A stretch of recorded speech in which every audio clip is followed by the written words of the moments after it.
В одном забытом богом сибирском поселке, на самой окраине, жила старая женщина. Дом ее стоял почти у самого леса. Дальше только бескрайняя тайга да редкие звериные тропы. Родных у нее не осталось. Кого забрала болезнь, кого время.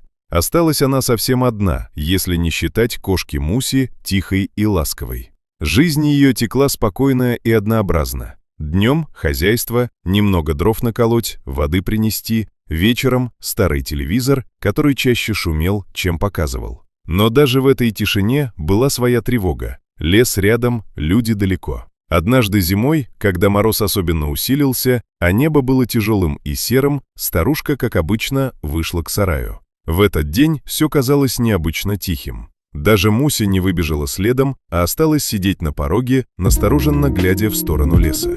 Женщина не сразу заметила человека. Он словно вырос из снега, высокий, в потертой куртке, с лицом, скрытым под шапкой шарфом. Глаза его были холодными и беспокойными. «Бабка», — грубо сказал он, — «деньги есть? Еда? Быстро!» Она растерялась. Сердце заколотилось, руки задрожали. Она поняла, перед ней не просто прохожий, от него пахло опасностью.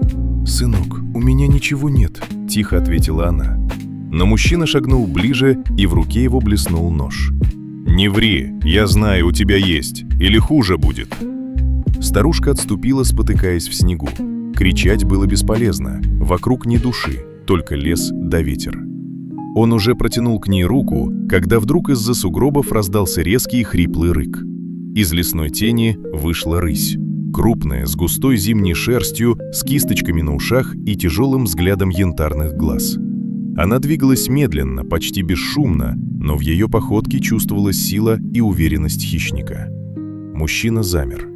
«Черт!» – прошептал он. Рысь не сводила с него глаз. Ее уши прижались, тело напряглось. Это был не испуганный зверь, это был хозяин тайги. Бандит попытался отступить, но оступился в снегу.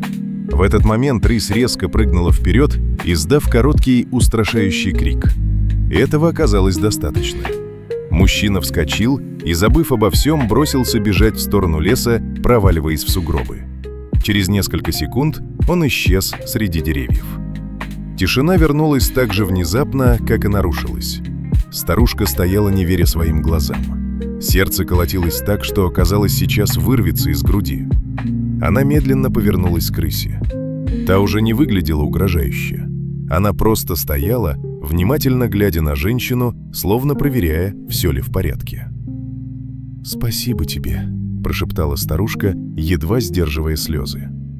Рысь еще мгновение смотрела на нее, затем тихо развернулась и исчезла в лесу так же бесшумно, как и появилась. С тех пор женщина часто вспоминала тот день. Иногда ей казалось, что это был сон. Но следы на снегу и глубокие отпечатки лап возле дома говорили об обратном. После этого случая она стала иначе смотреть на тайгу.